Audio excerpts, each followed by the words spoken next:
Expat in Greece, this is for you. Ήταν όνειρο ζωής να έρθεις στην Ελλάδα. Όχι για διακοπές, για πάντα. Και τελικά το κατάφερες.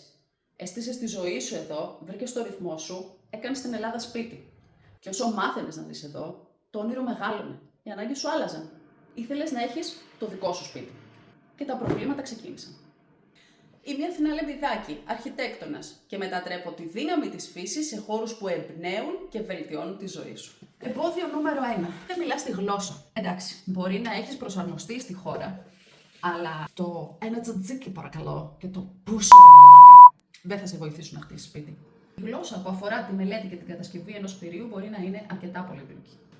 Εμπόδιο νούμερο 2. Δεν ξέρεις ποιον να εμπιστευτείς. Στην Ελλάδα όλοι έχουν άποψη για όλα. Γνώση όμως. Την άδεια ποιος θα στη βγάλει. Την κατασκευή ποιος θα την κάνει. Τα υλικά από πού θα τα αγοράσεις. Εμπόδιο νούμερο 3. Η γραφειοκρατία.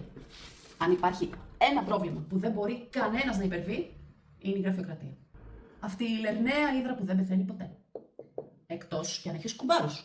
Υπάρχουν άλλους κουμπάρους που ξέρουν να κινούν νήματα και να επιταχύνουν διαδικασίες. Με τους σωστούς συνεργάτες θα νιώσεις ασφάλεια και το όνειρό σου θα γίνει πράξη. Θα γνωρίζεις κάθε βήμα της διαδικασίας, και τις κακοτοπιές και τα στραβοπατήματα. Εμπόδια θα υπάρχουν, αλλά θα τα περιμένεις και στο τέλος θα τα ξεπερνάς. Αν αυτό το βίντεο σε βοήθησε, ακολούθησέ με για περισσότερα. And if Greek is not your strong point, don't worry. Most Greeks speak English fluently through years of experience.